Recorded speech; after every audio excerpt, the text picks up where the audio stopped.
پہاڑوں کے درمیان تجارتی راستہ تھا۔ گول گٹا نے دن کو تاریک رات میں تبدیل کر دیا تھا۔ بادل گرج اور چمک رہے تھے، بجلیاں کڑک رہی تھی اور موسلا دھار بارش ہو رہی تھی۔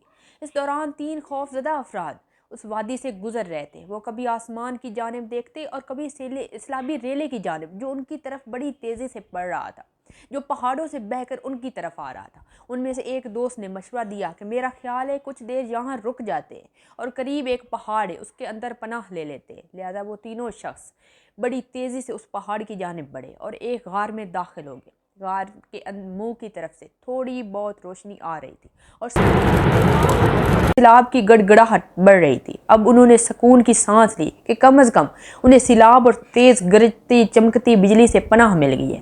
اچانک سے پتھروں کے سرکنے کی آوازیں آنا شروع ہو گئی۔ ایسے لگا جیسے پتھر اچانک نیچے گرنا شروع ہو گئے اور ایسے ہی ایک بہت بڑا پتھر لڑکا اور غار کے منہ کو آ گیا، جس سے گپ اندھیرا چھا گیا اور وہ تینوں افراد ڈر کر گھبرا کے سہم کے بیٹھ گئے۔ پہلے تو انہوں نے چٹان کو دھکیلنے کی بڑی کوشش کی، مگر وہ چٹان اتنی بھاری تھی کہ 100 افراد مل کر بھی اس کو تھوڑا سا سرکا تک نہیں سکتے تھے۔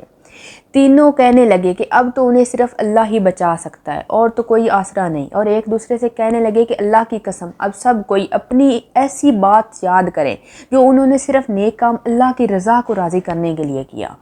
لہٰذا ان میں سے ایک نے اس طرح دعا کی کہ اے اللہ، تجھے خوب پتہ ہے کہ میں نے ایک مزدور رکھا اور اس نے 1 فرق یعنی 3 سال چاول کی اجرت پر میرا کام کیا، لیکن وہ شخص کسی وجہ سے غصے میں آ کر چلا گیا اور اپنے چاول چھوڑ گیا۔ میں نے اس 1 فرق چاول کو لیا اور کاشت کر دیا۔ پھر اس سے اتنا کچھ ہو گیا کہ میں نے اس کی پیداوار سے گائے بیل خرید لیے۔ اس کے بہت دنوں بعد وہ شخص مجھ سے اپنی مزدوری مانگنے آیا۔ میں نے کہا یہ گائے بیل کھڑے ہیں، ان کو لے جا۔ اس نے کہا میرا تو صرف 1 فرق چاول کا تھا۔ میں نے کہا یہ سب کچھ لے جا، کیونکہ یہ اسی 1 فرق چاول کی ہی آمدنی ہے، اور وہ گائے بیل لے کر وہاں سے چلا گیا۔ اے اللہ، میں نے ایمانداری کی، اگر صرف تیری رضا اور تیرے ڈر کے لیے میں نے کیے تو اس غار کا منہ کھول دے۔ اس وقت دوسرے نے کہا کہ اے اللہ، تو جانتا ہے جب میرے ماں باپ بوڑھے ہو گئے تو میں نے ان کی خدمت میں اپنی ساری زندگی لگا دی، اپنی بکریوں کا دودھ لے کر آتا۔ ایک دن مجھے دودھ لانے میں دیر ہوگی تو میرے ماں باپ سو چکے تھے۔ دوسری طرف میری بیوی بچے بھوکے پیاسے تھے، لیکن میری ہی عادت تھی کہ میں پہلے اپنے والدین کو دودھ دیتا، لہٰذا مجھے یہ گوارا نہ تھا کہ میں ان کو نیند سے بیدار کروں۔ میں دودھ لے کر کھڑا رہا یہاں تک کہ دن ہو گیا۔ اگر میں نے یہ کام صرف تیری رضا اور تیرے ڈر کے لیے کیا ہے تو اس غار کا منہ کھول دے، بے شک تو ہی ایسا کر سکتا ہے۔ اب تیسرے نے کہا کہ اللہ، تو جانتا ہے میری ایک چچا زاد بہن تھی جو مجھے بہت محبوب تھی۔ ایک دفعہ میں نے اس سے گناہ کرنا چاہا تو اس نے مجھے روک دیا۔ پھر کسی دن اسے کوئی مجبوری ہوئی پیسوں کی تو اس نے مجھ سے پیسے مانگے اور اس کے بدلے میں وہ گناہ کے لیے تیار ہوگی۔ میں نے اس کو 100 اشرفیاں لا کر دے دی، تب اس نے خود کو میرے حوالے کر دیا، لیکن مجھے ساتھ یہ بھی کہا کہ اگر تو اللہ سے ڈرتا ہے تو بغیر نکاح کے یہ کام نہ کر۔